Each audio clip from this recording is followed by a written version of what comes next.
Chers amis, bonjour. Quel bonheur de vous retrouver régulièrement sur ABC, cette chaîne, ce média inspirant. En tout cas, on essaie de l'être avec les invités que nous recevons régulièrement et c'est toujours un enchantement de connaître leur parcours, leurs histoires, leur vie, toutes ces tranches de vie fascinantes et qui parfois nous remettent un petit peu en question et peut-être on le mérite, en tout cas je le souhaite, de faire un petit travail d'introspection et essayer de voir de quelle manière on peut améliorer certaines choses chez nous. On va voir ça avec mon invité d'aujourd'hui, que vous connaissez sans doute si vous vous intéressez notamment à l'univers des chamans et des parcours aussi très singuliers. Elle s'appelle Céline D'Artagnan et j'ai le bonheur de l'accueillir maintenant. Bonjour Céline. Bonjour Marc. Merci infiniment de nous accorder un peu de votre temps avec ce très bel ouvrage que l'on va j'allais dire éplucher, en tout cas décortiquer, voir de quelle manière vous avez vécu cette aventure qui vous habite aujourd'hui, les épreuves d'une chamane dans le noir on voit mieux, c'est chez Mama Édition, toujours cette maison d'édition extrêmement inspirante aussi. D'abord, comment allez-vous? Bah, super, ça va super bien. Vous êtes dans le sud ou dans le Oui, je suis dans le nord? sud. Dans le sud, très bien, parfait. Donc, on va parler évidemment de votre histoire. Dans le noir, on voit mieux.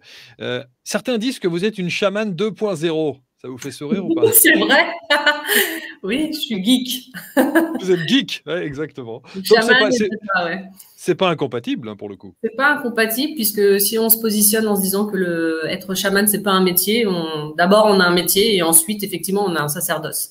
Ouais, vous dites effectivement qu'être chaman, d'abord, c'est pas un métier, c'est rendre un service culturel à ceux qui le sollicitent. Un service cultuel, alors qui peut être culturel, effectivement. Alors, tout dépend du point de vue où on se place. Si on se place du point de vue de l'OMPI, de l'Organisation mondiale de la propriété intellectuelle, c'est une expression culturelle.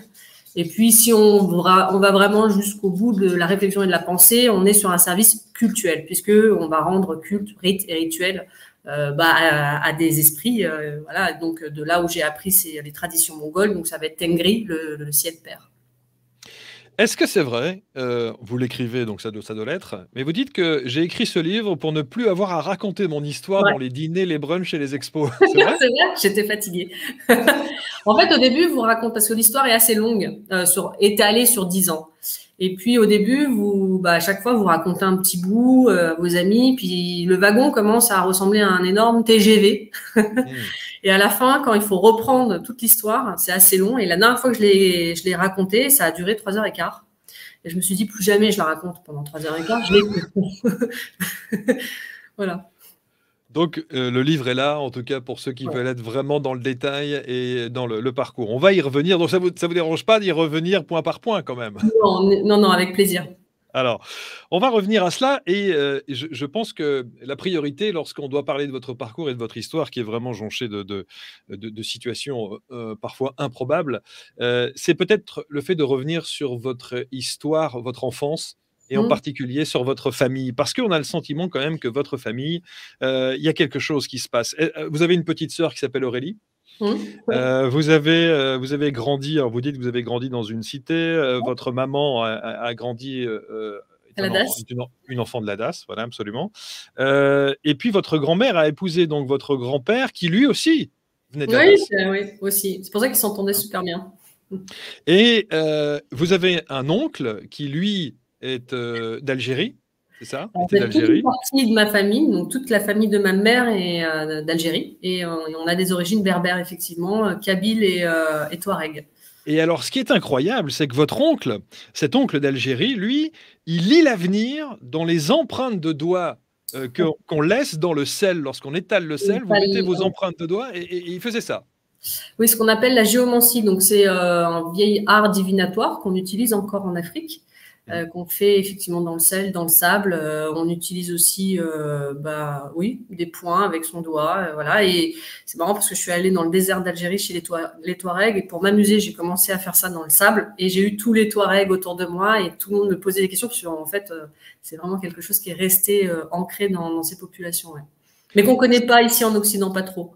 C'est vrai. Ce qui m'a profondément étonné, voire choqué, c'est dès votre naissance, la manière dont vos grands-mères se penchent sur votre berceau et la violence des propos. Et oui, bah, c'est ça. Alors, si on remettait ces propos effectivement en 2021, ça passerait pas parce on a beaucoup évolué effectivement sur ces questions de mariage mixte, parce que c'est un mariage mixte entre mes parents. Mon père est français arménien et ma mère donc est algérienne, ce qu'il n'y avait pas il y a 40 ans, donc c'était un peu plus rude, peut-être. Alors, je laisse les gens lire, hein, et les propos, c'est pas la peine de les réitérer aujourd'hui. Mais alors, il se passe des choses, et quand je parle de votre famille, qui est quand même la base de tout, vous allez même jusqu'à dire que votre maître, c'est maman. Mon premier maître est ma mère. Et c'est intéressant. Alors, j'ai parlé effectivement au tout début du livre, effectivement, d'où je venais, etc., la famille, parce que quand vous arrivez sur la fin du livre, qui est plutôt sur la Mongolie et sur le chamanisme, et dans le chamanisme d'ailleurs un peu dans le monde entier, on pose toujours des questions sur d'où on vient, les lignées, la famille, etc., parce qu'il y a beaucoup de choses claniques. Donc j'ai voulu et c'est d'ailleurs en écrivant ce livre qui était censé être cette partie-là, bah je me suis replongée sur la partie donc d'où je venais, et c'est là où on se dit en fait finalement voilà, il y a cette partie clanique où j'ai une famille effectivement donc avec ses origines touareg et kabyle, où tout le monde est médium à quelque chose, et voilà, et ça se reporte de génération en génération. Il n'y a aucun saut presque. Voire pas du tout. Il n'y a aucun saut. Il n'y a pas de saut. Il n'y a pas de saut. Ce livre. Ah, vous l'avez. Ah, j'adore. C'est exactement ça. C'est bien celui-là, hein, c'est bien celui-là. Ma mère me l'a mis entre les mains quand j'avais, je sais pas, 13 ans. Et en fait, dedans, j'ai appris la chiromancie, la cartomancie, j'ai la géomancie, la numérologie, l'astrologie à 13 ans. J'ai tout appris. Alors j'ai cherché parce qu'il y a beaucoup de livres avec ce titre, justement, hein, le grand livre des arts divinatoires. Il y a celui-là, ouais. Ah, c'est bien celui-là, parce que vous parlez effectivement de cette première page, cette couverture noire, ce livre noir. Je me suis dit, bon, ça doit être que vous avez encore. Quand vous recevez ce livre, vous êtes fasciné, vous êtes intrigué, vous prenez ça à la légère comme un livre qu'on feuillette comme ça quand on a 14 piges, ou est-ce que véritablement je suis fascinée parce que je vais revenir dessus très régulièrement. Ça va être presque un livre de chevet. Je vais vraiment revenir plus souvent. Alors, vous parlez évidemment des premières perception des choses qui se passent dans votre vie et dans votre maison avec ce fameux locataire invisible. Non, mais alors ça c'est quand même ça fait flipper. Flippant, hein. Alors c'est deux choses. Soit ça fait flipper les gens, soit il y a des gens qui disent ah mais moi aussi j'ai vécu avec ça, quelle horreur. Voilà. Mais lorsque vous décrivez le fait d'aller aux toilettes, qu'il fallait effectivement parcourir l'appartement, qu'il fallait allumer, il fallait que toutes les lumières soient mises avec votre sœur, etc., etc. Ce locataire invisible, quand on a 10-12 ans, c'est extrêmement effrayant quand même. Oui, même avant, ça a été. Oui, on a vécu avec cette espèce de présence, donc qui est un homme qui est plutôt brun. On connaît son nom et son prénom parce que c'était je l'appelle le locataire invisible parce qu'avant qu'on occupe l'appartement, il était occupé par ce locataire qui est revenu, je crois, des Yvelines ou je sais plus de Normandie, et qui a eu un accident de voiture. Ouais, et donc, qui travaillait. Et qui travaillait au même endroit où mon père travaillait. Alors, il travaillait pas avec mon père, mais il travaillait au même endroit. Donc, mon père a récupéré son appartement. Et alors après, c'est ce qu'on dit, hein, c'est que les gens qui meurent dans des accidents un peu tragiques, parfois stagnent et reviennent chez eux. Et donc, je pense que c'est un peu ce qui s'est passé, et on a vécu avec ça. Donc, au début, ma mère entendait énormément de bruit. Tous les soirs, il y avait quelqu'un qui lui caressait les cheveux. Puis après, moi, j'ai commencé à entendre. Ma sœur a commencé à entendre. Enfin, voilà. Et puis, souvent, on se parlait toutes les trois, voire avec mon père, tous les quatre. Et puis, on se disait, non, mais attends, ça. Et en fait, on entendait tous la même chose. Donc, et puis après, un appartement, quand vous l'occupez depuis très longtemps, vous savez quel bruit appartient à quelle porte, etc. Donc, vous savez que c'est pas le voisin. Donc, oui. Pourtant, on a une famille assez chiffre. Nous, on aime bien les maths. On aime bien tout ça. Mon père, voilà, c'était un ingénieur. Donc, pas trop. Enfin, voilà, on n'était pas trop. Parfois, on essayait de se dire, bon, on oublie, on n'entend pas. On n'essayait pas trop d'appuyer sur le truc, quoi. En tout cas, on sent bien qu'il y a un univers de l'invisible autour de vous. On sent bien que vous êtes quand même habité, hein, toute la famille, là, tout le monde. Et il y a quelque chose, il y a des perceptions, même si on ne se l'avoue pas, si on ne se dit pas directement, on sent bien que vous baignez dans cette atmosphère-là. Hein. Ma grand-mère, elle nous emmène chez ce qu'on appelle le shir quand on est assez jeune. Donc, c'est quelqu'un qui va effectivement écrire des sceaux coraniques de protection. Elle va faire, elle aussi, elle fait, à l'étranger, enfin en Algérie, on l'appelle la sorcière. Elle fait énormément de trucs. Ma mère écrit des prières. Elle fait des soins sur nous quand voilà, on a mal au dos, etc. Donc voilà, c'est vrai qu'on virevolte dans ce bassin et on grandit dans ce bassin depuis toujours. Depuis toujours. Comment se passe l'adolescence? Est-ce que vous réfutez ça? Est-ce que vous vivez mal avec ces perceptions ou est-ce que vous grandissez avec et puis c'est la Donc, je normale? grandis avec sans vraiment y faire attention jusqu'à cette espèce de coupure qui est quand j'ai 18 ans, donc où bah, je prédis la mort de mon chien Mmh. et là ça m'a voilà. Mais après j'ai pas donc ça m'a choqué hein, pendant longtemps. Mais derrière, j'ai pas cherché à aller plus loin. J'ai pas cherché à aller décortiquer tout ce que je voyais, etc. Non, j'ai continué. Voilà, j'ai passé le bac, j'ai fait mes études et j'étais pas du tout là-dessus. Ouais, pas du tout. Et puis alors, on apprend évidemment, ça aussi vous allez le découvrir dans ce livre, Dans le noir on voit mieux, on apprend qu'il y a des espèces de phénomènes qui vous arrivent très régulièrement avec cette fameuse date, ces dates du 27 mai, Mm. où alors vous vivez tout et n'importe quoi. Enfin, je veux dire, on vous... D'ailleurs, on dit d'ailleurs, ça passe par, à un moment donné, on vous dit que vous avez un cancer de l'utérus, à un moment donné, on vous dit que vous auriez pu rester tétraplégique ou paraplégique. Enfin, tous les 27 mai, il se passe quelque chose. Vous avez une confrontation à la mort. Ah bah maintenant, le 26, je ferme les volets, je reste chez moi tranquille. Encore aujourd'hui? Non, non, cette année, qu'est-ce qui s'est passé? J'ai trouvé un chien, justement, qui allait se faire écraser. Je l'ai pris avec moi. Mais oui, ça commence en fait en 2011. Oui. Et alors, on prend du recul sur la date, enfin, parce qu'au début, je capte pas que c'est cette date. Et en fait, le 27 mai 2011, j'habite à Cannes pour le travail et je tombe dans les escaliers assez violemment et je me casse l'avant-dernière vertèbre, je me casse le sacrum. Je me le casse et je me le déplace. Ce qui m'empêche effectivement de marcher correctement pendant un certain temps. Et quand je vais voir, quand j'arrive aux urgences, on me dit ah bah vous avez eu de la chance, vous aurez pu mourir ou être paraplégique. Et puis l'année qui suit, il m'arrive encore quelque chose, c'est que je fais un terrible burn-out parce que je suis paralysée du côté gauche. Donc on pense quand je vais aux urgences que je fais un AVC ou une sclérose en plaques parce qu'à ce moment-là, à 32 ans, ça aurait pu être ça, sauf que non. Donc je suis juste fatiguée, mon corps est perclus de fatigue. Et puis voilà, et ça perdure comme ça pendant 3 ans. Et j'en prends conscience parce que mon anniversaire est mi-juin et que ça arrive fin mai et qu'à chaque fois je passe mes anniversaires à l'hôpital. Et que au bout du troisième, on se dit bon, Ça va quoi. voilà quoi. Qu'est-ce qui se passe? Alors, qu'est-ce que vous faites à ce moment-là? Parce que lorsque on vit de cette manière-là, votre corps est impacté, il se passe des choses très concrètes dans votre vie, précisément à cette période-là.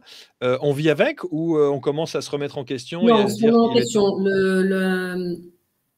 Se briser la colonne vertébrale, c'est quand même quelque chose. Hein. C'est la symbolique de ne pas pouvoir avancer dans la vie, de ne pas pouvoir marcher. Surtout pour tous ceux qui vont faire du yoga Kundalini, hein, c'est le sacrum, c'est voilà, la vertèbre sacrée, c'est la vie, l'énergie qui va passer. Et puis on se rend compte avec le recul qu'on a fait un burn-out parce que peut-être cette énergie vitale est fracturée. Mmh.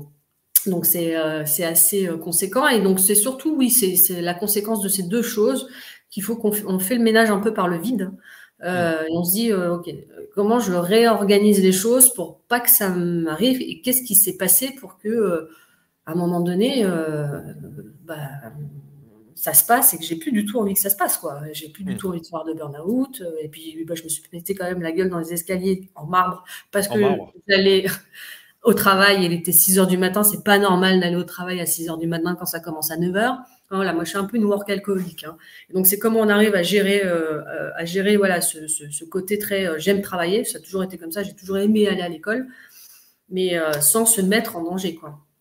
Et puis, petit à petit, bah, je me réintéresse à ce que je m'intéressais à l'âge de 13 ans. Donc, je refais de la géomancie avec une copine qui est arménienne. On fait de la cafédomancie, donc on lit dans les cafés, etc., etc. Je me dis, il faut me trouver une activité, voilà, une espèce de passion qui me sorte un peu la tête et le crâne du boulot. Mmh. Donc, c'est comme ça que je commence. Puis après, finalement, je recontacte un ami qui vivait plus du tout en France avec sa femme et ses enfants et qui est de passage à ce moment-là en France et qui me dit, on part aux États-Unis. Et je dis, bon, bah, est-ce que je peux venir avec vous? Oui, sauf que il se trouve que cette personne est chamane. Il apprend depuis 10-15 ans au Pérou avec les Shipibo. Et donc, eux, ils vont aux États-Unis pour faire des cérémonies ayahuasca. Et moi, je ne prends pas, je ne bois pas d'alcool, je ne fume pas, je ne prends rien. Et pour moi, l'ayahuasca, c'est de la drogue. Donc, je suis assez réfractaire au démarrage, je suis dans le jugement. Et je lui dis, ouais, ouais, faites votre voyage, moi, ça ira.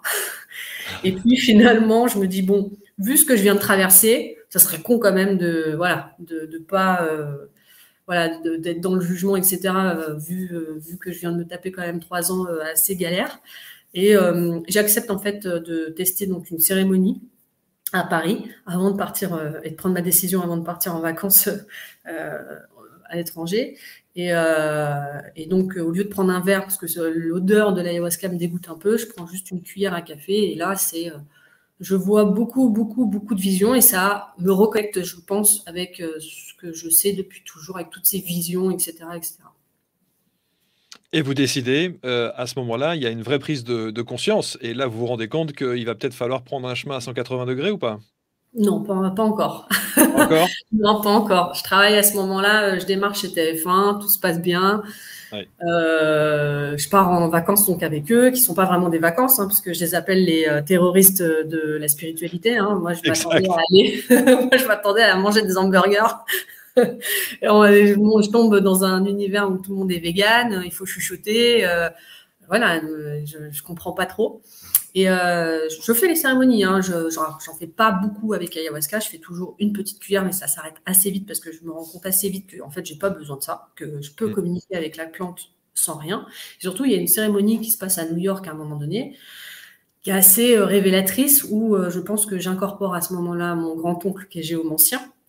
Et je pense qu'à ce moment-là, et voilà, c'est l'étape qui me conduit petit à petit vers le chamanisme. Sauf que je me dis que c'est pas le chamanisme d'Amérique du Sud qui serait pour moi, ça serait peut-être autre chose. Mais je sais pas ce que c'est l'autre chose à ce moment-là.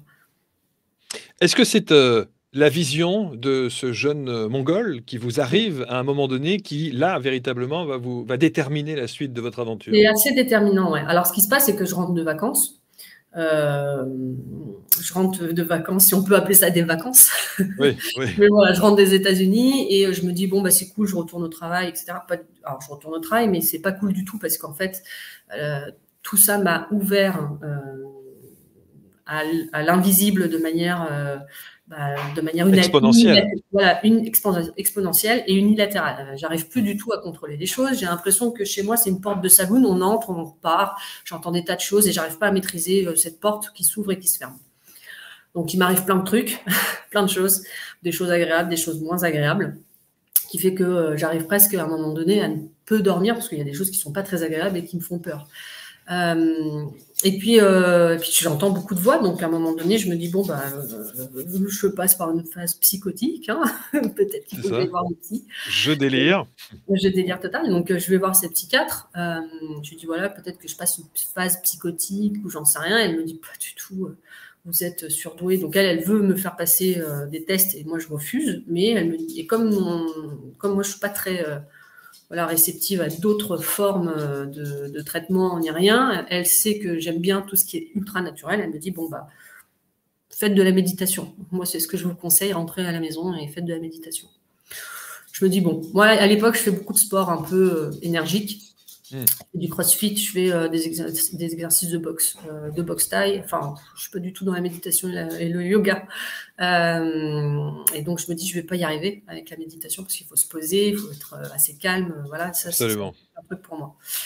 Mais bon, je rentre chez moi un jour après le travail chez TF1, je mets mon téléphone, je cherche sur YouTube une petite vidéo et je mets la rivière. Et de la rivière, effectivement, je sens que la rivière glisse et coule sous le lit. Et ensuite, je sens que la rivière, c'est moi. Et là, je vois ce jeune homme qui arrive, mais à ça de moi, quoi. Je pourrais le toucher. Et je le décris, je pourrais le dessiner. Et puis, je vois qu'il est très jeune, puisque pour moi, il doit avoir 17-18 ans grand maximum. Il a encore un peu d'acné. Il a ce côté un peu buriné qu'on a quand on est tout le temps, on vit tout le temps à l'extérieur. Et il a ce deal bleu.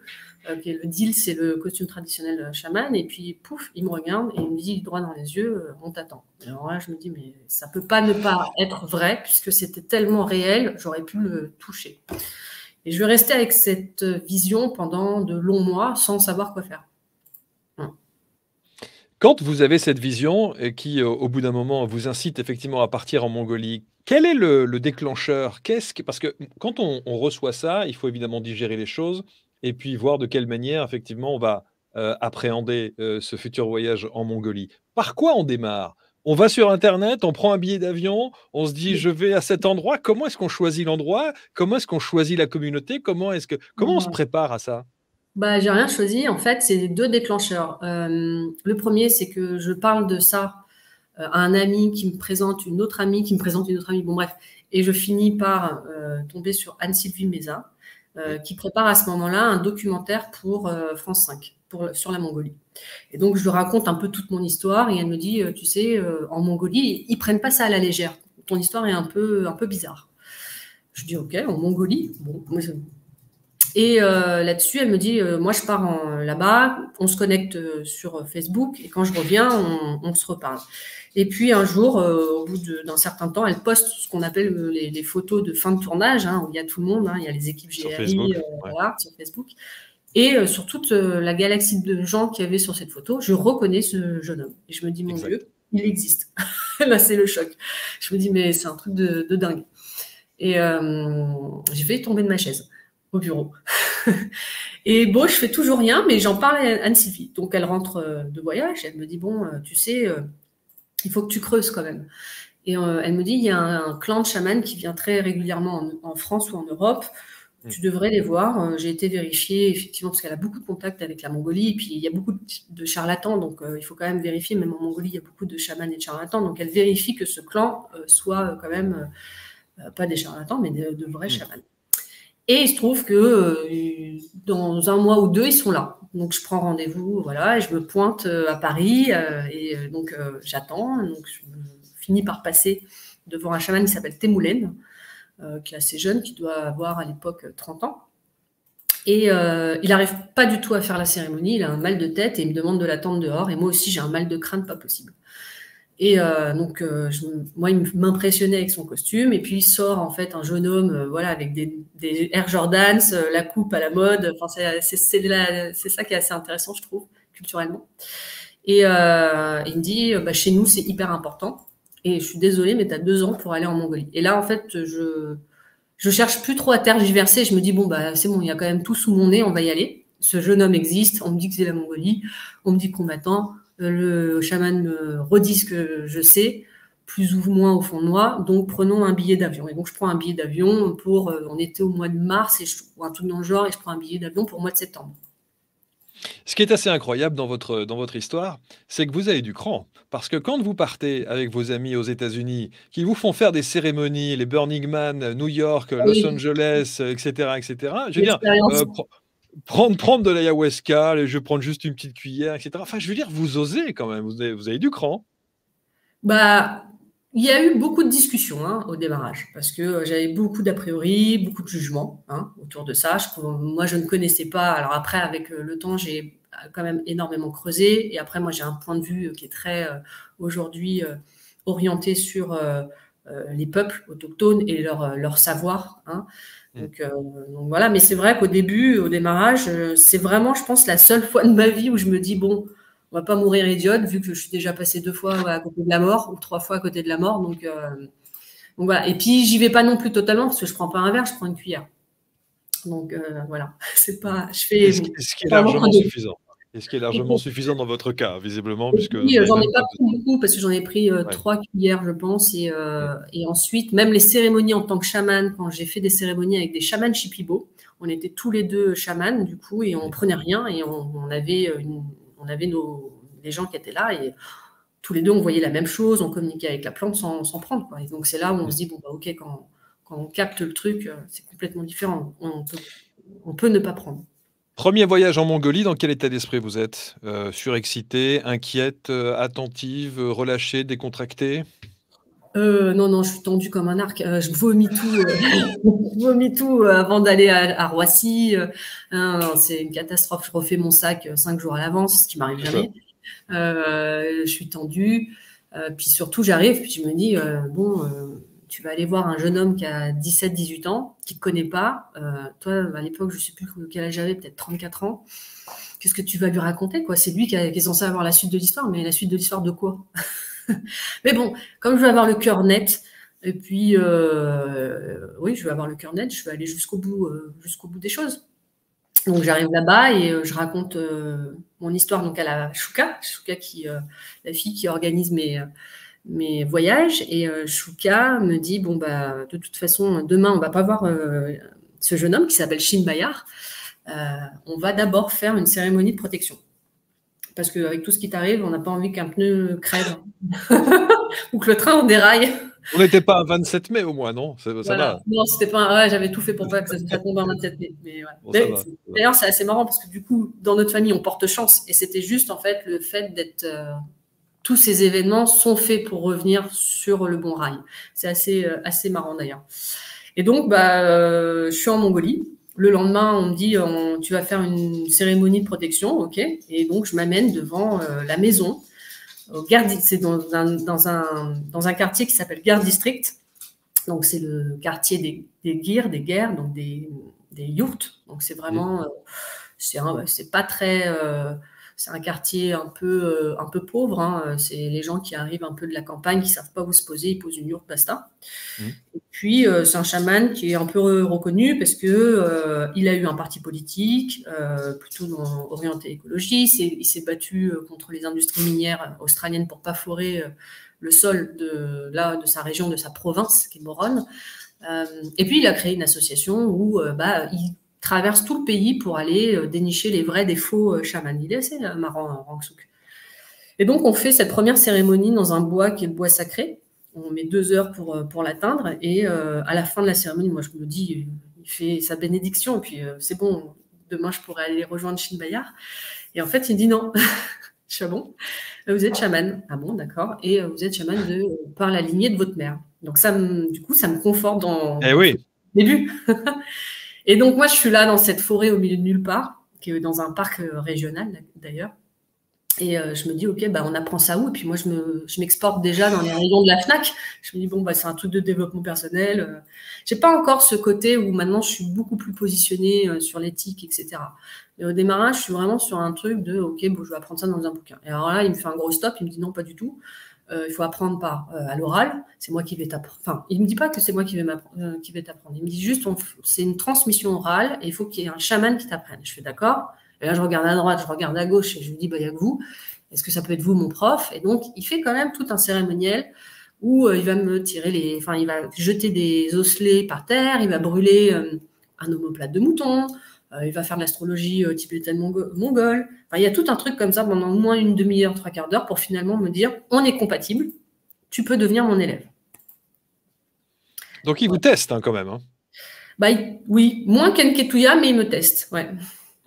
Ce fameux Rangsook, là, il est né en 61. C'est lui on lui avait diagnostiqué un cancer de l'estomac.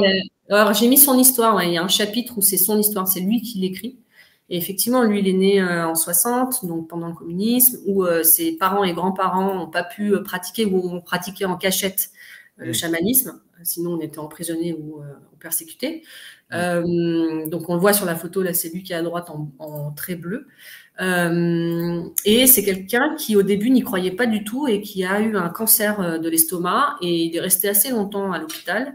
Et à l'hôpital, à un moment donné, ils lui ont dit, bon, bah, monsieur, on ne peut plus rien faire pour vous, donc rentrez dans votre famille, mourir auprès des vôtres. Auprès des vôtres, ouais. Donc il rentre dans sa province, qu'on a la province de Moron, donc près du lac Roswell, pour se laisser mourir, tout simplement. Il avait perdu énormément de kilos, il n'était pas bien gros. Et puis, il a eu cet état, à un moment donné, de révélation, cet état de grâce, où il a basculé et s'est dit, OK, j'accepte d'être chaman. Et à partir de là, il y a eu la rémission de son cancer. Et puis, il s'est fait beaucoup aider, etc., par sa belle-sœur, je crois. Et puis, il a eu un maître qui a été nommé, je crois, le meilleur chaman de Mongolie. Il y a des prix en Mongolie sur le chamanisme, mais voilà. Et donc, il a tout appris avec lui. Puis après, il s'est vraiment engagé là-dedans et il a été assez actif. Hein. Il est toujours actif. Il est toujours actif, et on va voir de quelle manière effectivement il va vous guider. Vous dites que c'est l'un de vos 2 profs, puisqu'il y en a un second, et alors vous allez revenir en France après ce séjour, ce 1er séjour en Mongolie, et alors là, ça va pas très, très bien se passer parce que vous êtes quand même secoué, hein. Vous dites que vous reprenez le boulot, que vous pouvez rien avaler, que ça va pas bien, vous vous Ouais. sentez presque vous dites: «Je suis sous l'emprise de quelque chose de plus fort, de plus grand, qui maîtrise tout chez moi, même mon physique». Mmh. Alors, quand je rentre de Mongolie, il faut juste comprendre que le dernier jour ou l'avant-dernier jour, c'est que Rangsook me prépare la cérémonie d'introduction aux esprits, aux Ongot. Et je ne sais pas du tout à quoi m'attendre. Mmh. Donc, j'arrive chez lui et il me dit tu fais ce que je fais. Bon, on est tous les deux, à genoux dans son salon. Mmh.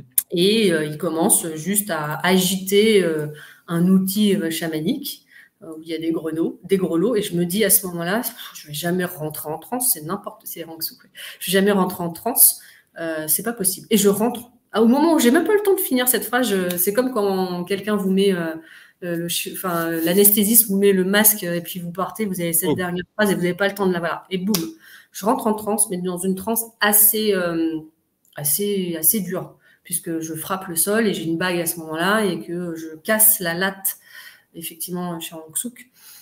Et voilà, et ce que je dis, c'est la transe, c'est un cadre de possession maîtrisée. Il n'y a pas que moi qui le dis, il y a Bertrand L, ce fameux anthropologue qui a travaillé aussi avec les Gnawa qui le dit, mais c'est quand même quelque chose d'intense. Et comme je le dis, c'est faire rentrer une étoile dans un rond. Il y a un truc qui ne fonctionne pas au démarrage. Et donc, quand je rentre en Occident, en France, au bureau, ça me suit, quoi. J'ai encore cette cérémonie qui est assez intense, qui me suit.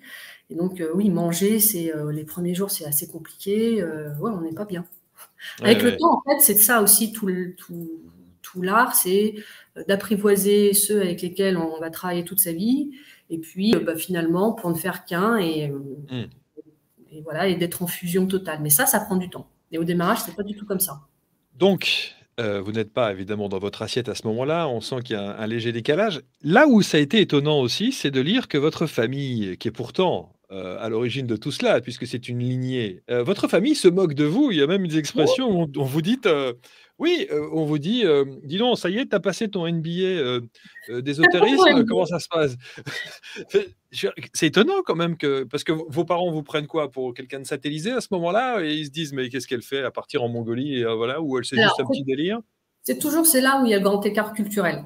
Quand on revient effectivement d'un voyage quand même assez intense et spirituel comme celui-ci, d'un pays qu'on ne maîtrise pas, et on revient en France, on peut Ouais. facilement croire qu'effectivement les gens sont partis illuminés ou satellisés, comme vous le dites.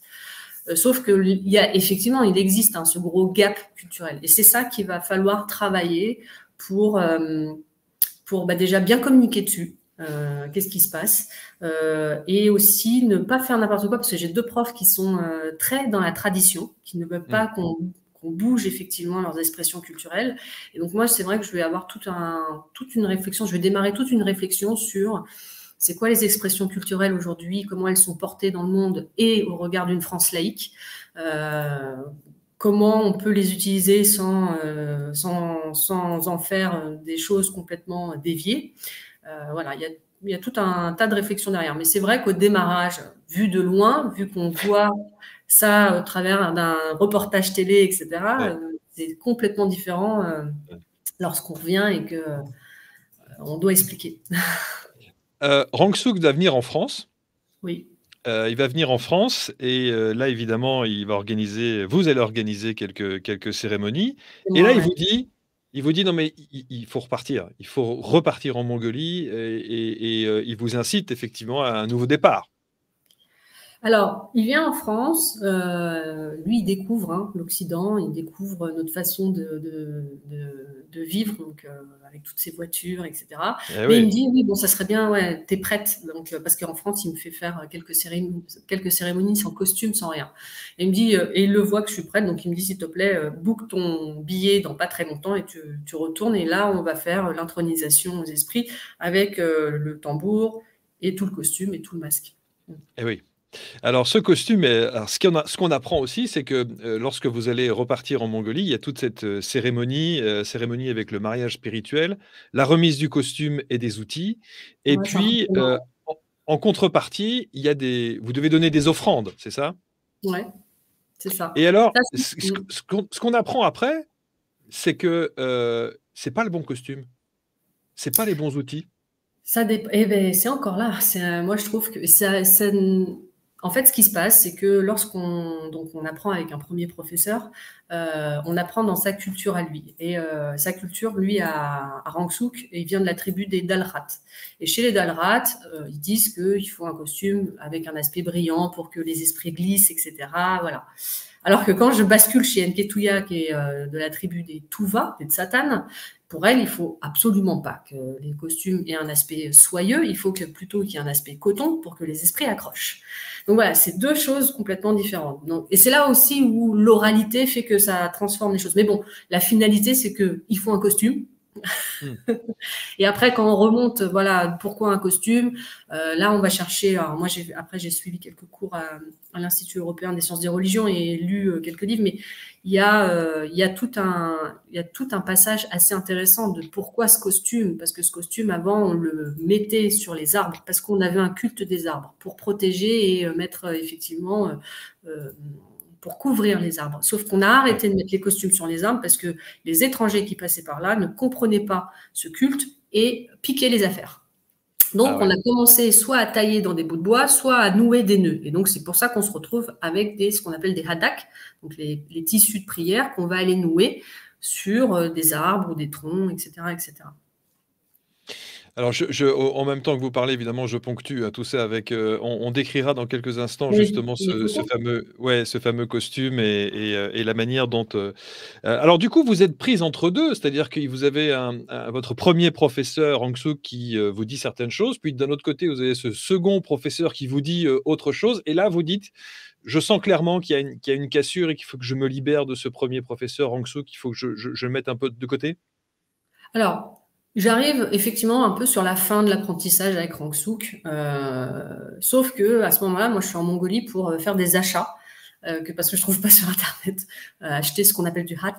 Donc c'est de la poudre de genévrier. Enfin voilà, des tas de trucs au marché noir que j'arrive pas à, marché noir qui est pas vulgaire, hein, c'est juste que ça s'appelle Narandul. Narandul, c'est le black market. Et je me dis juste, bah, tiens, pour une fois, je fais un voyage d'agrément, je visite, je voyage, j'achète ce dont j'ai besoin, je ramène en France et puis basta. Et puis, bon, je vois aussi Rangsouk, c'est sympa, mais je vois que ça va pas plus loin. Sauf que, comme je suis dans le Nord, je dis à celle qui organise mes voyages Shuka, bah, qu'est-ce que je peux faire? Elle me dit, bah, va au lac Rosvol, et puis il y a cette vieille chamane, voilà. Je dis, oh là là, puis j'étais pas du tout dans le truc de, voilà. Je n'étais pas dedans, je voulais visiter. Comme là aux États-Unis où je voulais manger des hamburgers. Et, en fait, au moment où on arrive, donc on se tape quand même avec le mec qui me conduit, donc le chauffeur et puis le traducteur, on se tape quand même 2 heures ou 3 heures de route. Tout ça pour qu'il me dise 5 minutes avant, peut-être qu'elle sera pas là. Donc ça, c'est toujours la bonne surprise en Mongolie. Et finalement, il y a une petite dame, une petite grand-mère qui attend sur un tabouret à l'extérieur de sa yourte. Et elle me dit, je t'attendais. Je fais, bon, d'accord.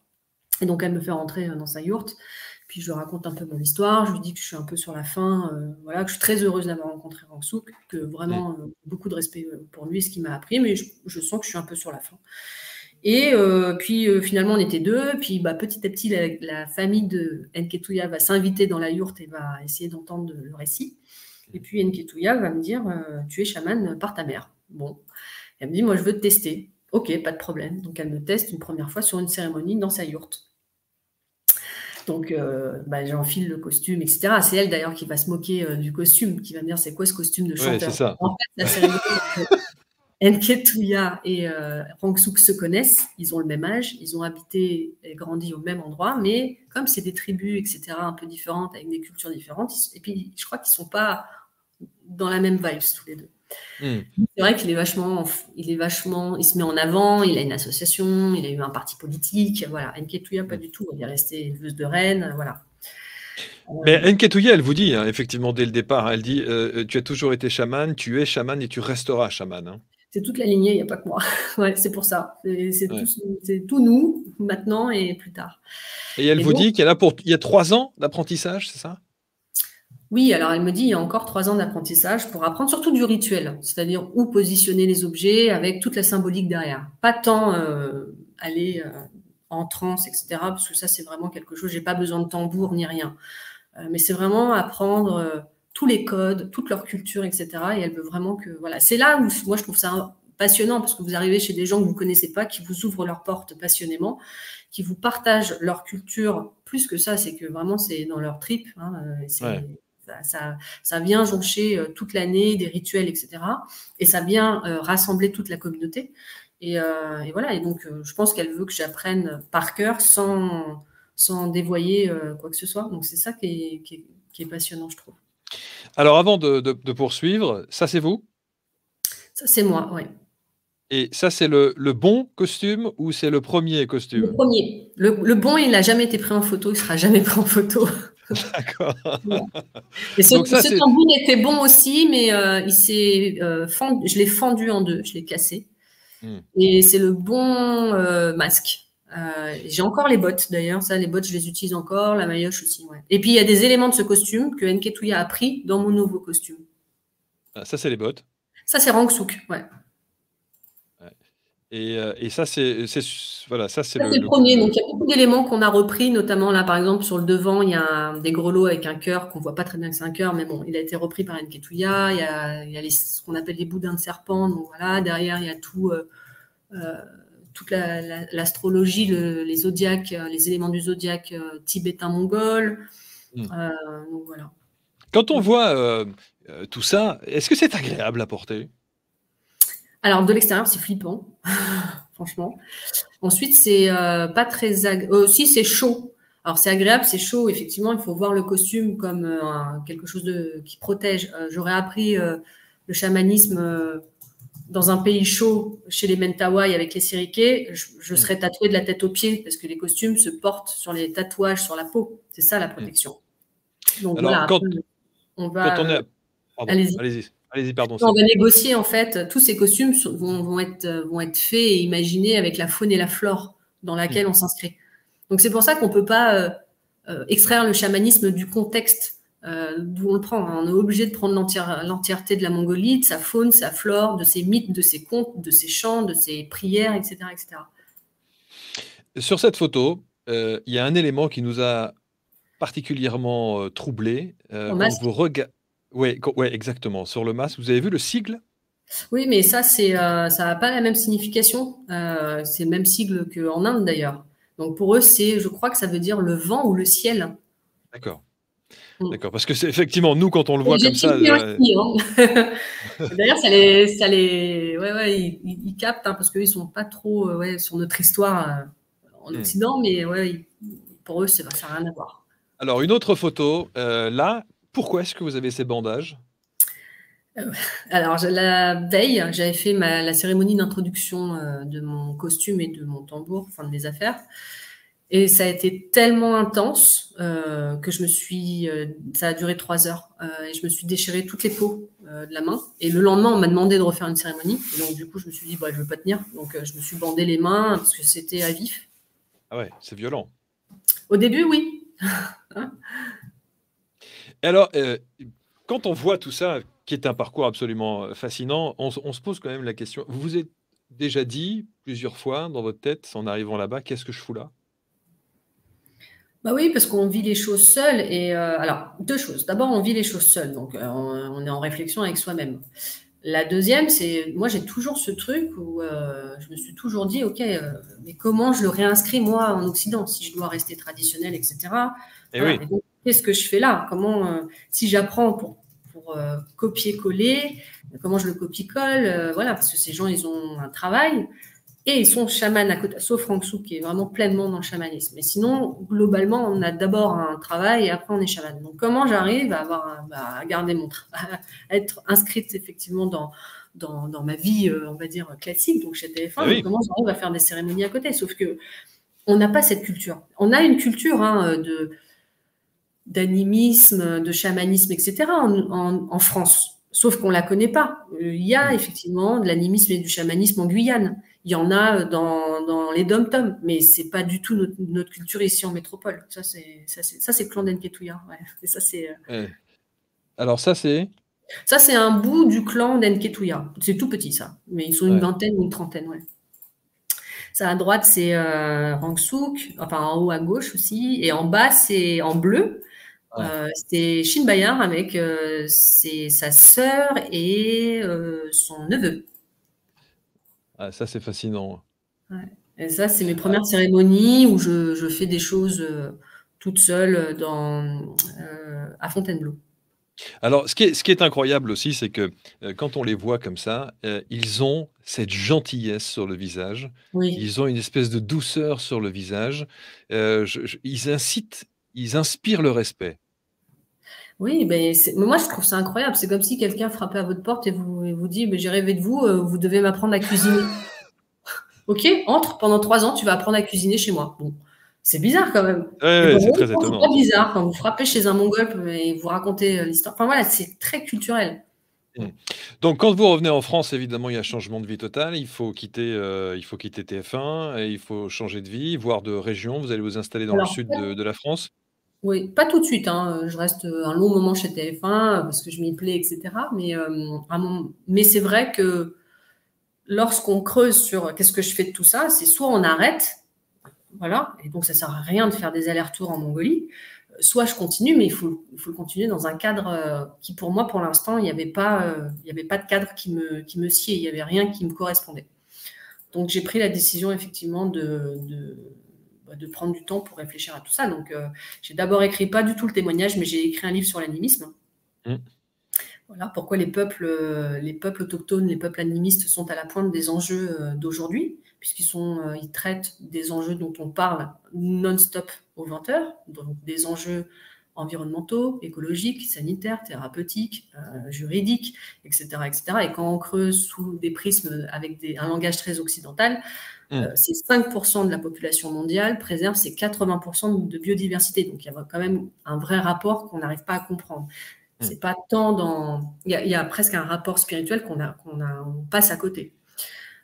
Donc c'est de réfléchir sur tout ça. Donc j'écris là-dessus, je monte une association puisque je me dis ok, chaman c'est pas un métier, donc je vais faire une association parce que je vais offrir des services cultuels. L'ACA. L'ACA. Donc là le programme je vais le lancer pour le mois de janvier avec une cérémonie par mois que j'ouvrirai au public. Parce qu'il y a une certaine effectivement acculturation de toute façon ici en France. Et ensuite, c'est de se dire comment, parce que j'ai beaucoup lu, j'ai suivi des cours, etc. C'est comment moi derrière j'arrive à entreprendre quelque chose qui colle avec tout ce que je fais. Et c'est là où j'ai créé effectivement Bo, donc B-O-Tréma, qui est un mot mongol qui veut dire chaman. Et donc c'est une société qui fait des produits. Des produits naturels de santé. Donc, on est sur des compléments alimentaires, des huiles essentielles et de l'arboristerie qui arrivera après. Et donc, les produits sont faits à base de plantes. Et si on remonte la chaîne, effectivement, les plantes sont ritualisées. Alors, au-delà du geste spirituel, parce qu'on va demander effectivement l'autorisation et on va remercier, c'est un geste philosophique puisqu'on n'arrête pas de parler de la place de l'homme et de l'anthropocentrisme et de la limite de la croissance avec ce fameux livre, de la collapsologie avec Pablo Servigne. Donc ça de remettre effectivement ce geste d'un point de vue philosophique, remet l'homme dans quelque chose de beaucoup plus centré et central. Beaucoup plus centré, pas du tout central. Et derrière, en fait, aussi, c'est que un pourcentage du chiffre d'affaires est reversé. Voilà, et il y a des discussions avec Survival International et avec d'autres ONG ou associations bientôt. Oui, c'est pour ça que je disais en introduction, vous êtes une chamane 2.0, vous êtes geek et on peut très bien avoir une dimension hautement spirituelle et de business. Oui. Tout n'est pas business, mais aussi on peut avoir. Le business, c'est pas péjoratif que de dire business. C'est pas péjoratif, mais je pense que si effectivement on peut s'aider de certaines technologies, du fait aussi d'avoir un mindset très entrepreneurial pour œuvrer dans le bon sens. Et c'est vraiment beau, c'est fait pour ça. C'est comment j'arrive à œuvrer de bout en bout. Voilà, il y a une partie, c'est vrai, assez philosophique et spirituelle avec ce geste de ritualisation. Il y a une partie business entrepreneuriale, comme il y a une partie après qu'on va dire, bah tiens, c'est une clean startup. Elle fait ça, elle fait les choses bien. C'est une start-up qui a du sens parce qu'elle œuvre effectivement pour les peuples autochtones et la biodiversité. Donc de toute façon, effectivement, j'ai été regarder chaque maillon de la chaîne pour monter la boîte et de me dire, OK, où est-ce qu'on peut assainir les choses de manière... Enfin, quand est-ce que je peux les assainir d'une manière philosophique ou d'une manière... très concrète en reversant un pourcentage, donc d'une manière financière. Donc, voilà. Donc, Comment est-ce que les habitants de Mongolie accueillent justement cette partie financière que vous allez reverser? Comment est-ce que vous leur expliquez que vous alors, j'ai vendez ces expliqué fameux au produits démarrage. ritualisés? Ouais. Alors, j'ai expliqué au démarrage effectivement ce que j'allais faire. Donc, tout ce que je fais, je l'explique avant à l'oral à Nketouya. Où je me fade des énormes mails que je demande à faire traduire. Voilà. Et maintenant, c'est vrai que j'ai quelqu'un qui traduit pour moi, donc c'est Anar, qui est entrepreneur dans le chanvre et qui est aussi chaman. Mais bon, lui, ça joue ses semaines, c'est l'entrepreneuriat. Et de temps en temps, effectivement, il fait des cérémonies. Et donc, il traduit pour moi pour Nketouya parce que je lui ai présenté par intermédiaire, je lui ai dit d'aller chez Nketouya pour lui parler de où on en était. Ouais, elle accueille tout. Donc, voilà, c'est tout ça. Donc là, on en est au démarrage, mais voilà, il faut que voilà, on achète des produits, enfin, qu'il y ait des ventes, etc. et qu'il y ait un reversement qui soit fait sur ce côté-là. En fait, vous dites qu'effectivement, c'est un laboratoire de produits ritualisés. Il y a des compléments alimentaires, il y a des huiles essentielles, il y a des produits à base de plantes bio, etc. Et là où effectivement il y a l'éthique, c'est que la vente de ces produits, c'est une chose, mais une partie est reversée à ces communautés, c'est ça? À des communautés qui vont être quand même dans des situations un peu compliquées. Voilà, donc des peuples non contactés où on est en train de prendre leurs terres, des peuples où on vient de, là, par exemple, les pygmées Baka, on les a sortis de leur forêt. Il y a eu le même cas avec les Dongriya en Inde où on a coupé leur forêt, etc. Donc voilà, il y a tout un truc. Donc je verse pas directement au peuple parce qu'ils sauraient pas comment faire, mais je verse à des associations ou à des ONG ou quand c'est beaucoup plus global à Survival International, qui va effectivement attribuer à des projets. Quand on lit votre parcours dans cet ouvrage, hein, Dans le noir, on voit mieux aux éditions Mama, vous dites aujourd'hui, j'ai complètement changé de vie, je consomme plus de la même manière, vous mangez pour moins d'1 €, vous l'écrivez. Quand vous avez vécu ça, à l'époque de TF1, les soirées, tout ce qu'on peut imaginer, évidemment, l'aspect un peu showbiz, je veux dire, c'est quand même le jour et la nuit, quoi. C'est l'opposé Alors, absolu. je me prépare, c'est vrai que parce que j'ai changé de vie, je me prépare aussi à entreprendre, mais je ne sais pas encore de quelle manière. Donc, j'anticipe aussi tout ça. J'essaye déjà de voir comment je peux vivre sans consommer, parce que je trouve effectivement, même dans le mindset, hein, c'est comment on fait pour consommer moins, parce que on sait que consommer beaucoup de vêtements ou autres, voilà. J'essaye aussi de me concentrer sur un peu mes missions.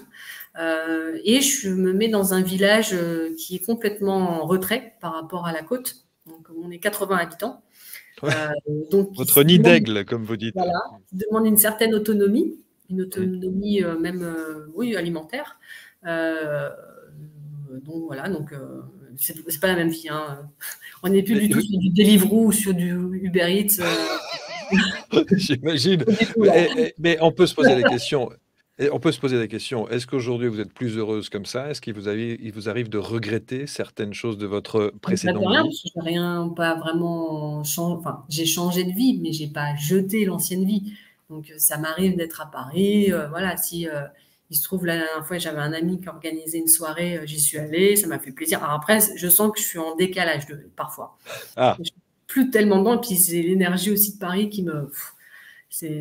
Quand on habite dans un village de 80 habitants où il n'y a pas une voiture dans le village, et que voilà, et puis vous arrivez à Paris et que c'est un peu compliqué, tout est gris. Je sais pas comment font les Parisiens pour voir des ciels en bande.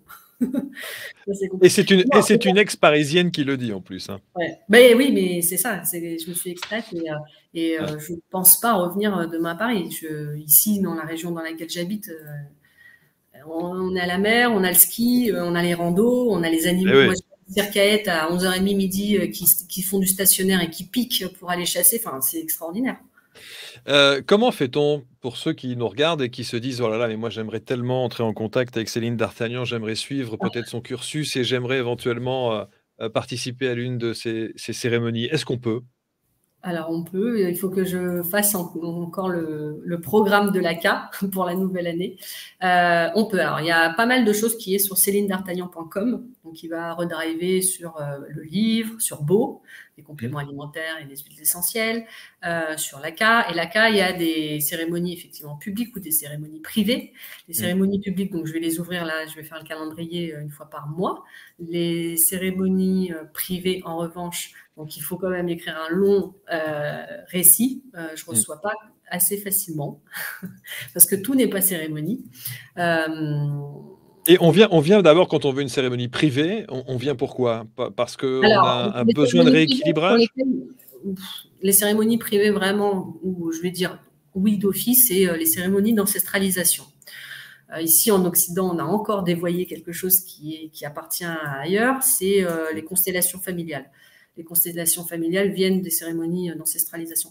Les cérémonies d'ancestralisation, je dis oui à chaque fois, c'est lorsque vous venez de perdre quelqu'un qui vient de décéder, hein, pas il y a un an, hein, qui vient. On va attendre 30 à 45 jours pour passer de défunt à ancêtre, et après on fait une cérémonie effectivement pour parler à l'ancêtre, pour savoir s'il a des choses à dire à l'ensemble de la famille. Donc c'est des choses qu'on fait en Afrique. Le devin arrive, il se pointe dans la case, on convoque 45 jours plus tard l'ensemble du clan, et le devin va parler, l'ancêtre va parler à travers la voix du devin à chaque personne. Donc ça, c'est des choses que je fais très volontiers. En revanche, effectivement, tout ce qui va être c'est quoi mon chemin de vie, etc., je pense que ça s'y prête pas du tout pour des cérémonies. C'est plus pour de l'astrologie, par exemple, parce que c'est gravé à un instant T dans le ciel. Voilà. La santé? La santé, ça dépend. Ça dépend aussi du récit, ça dépend du ressenti. On ne fait pas des cérémonies tous les 4 matins, hein. C'est très rare. Oui, c'est très ritualisé en plus, hein, j'imagine qu'il y a Oui, effectivement des tas de pas choses. tout le temps, ouais. En tout cas, je vous invite vraiment à vous plonger dans cet univers de ce parcours, de ces épreuves d'une chamane. Dans Le Noir, on voit mieux, Céline D'Artagnan. Moi, j'ai été fasciné. Les photos sont très très belles aussi. Et quand il y a des photos dans un livre, moi j'aime bien. Donc, donc je le dis au passage. Prochaine étape pour vous. Alors, on l'a dit, hein, effectivement, le développement de Beau. Et puis, j'ai remarqué que en Mongolie, il y a beaucoup de mots avec des hauts trémas. Oui. Il y en a Ovo, partout. par Oui, exemple. c'est ça. Autrema, autrema, qui veut Oui, dire c'est ça. grand-père. Oui. J'ai remarqué ça et voilà et ce peuple, voilà, a beaucoup à nous apprendre, est extrêmement, inspirant, plein de on sent la sagesse. Alors évidemment, ils doivent avoir quelques travers aussi, hein, de temps en temps, hein, c'est pas des saints. Non, mais Mais c'est un peuple qui est en contact direct avec la nature. C'est un peuple qui vit non-stop dehors. Donc, mmh, mmh, c'est ça ouais, qui est intéressant. qui est intéressant. Chez Mama Édition, dans Le Noir, on voit mieux. Merci infiniment Céline, j'étais ravi de Merci, passer Marc. cette petite heure avec vous et puis, bonne suite évidemment avec, vos projets et j'aime beaucoup l'aspect, éthique qui se dégage justement de la manière dont, vous faites évoluer, votre vie. Merci infiniment et je vous dis à très bientôt Céline. Merci, Marc. Au Ciao. revoir.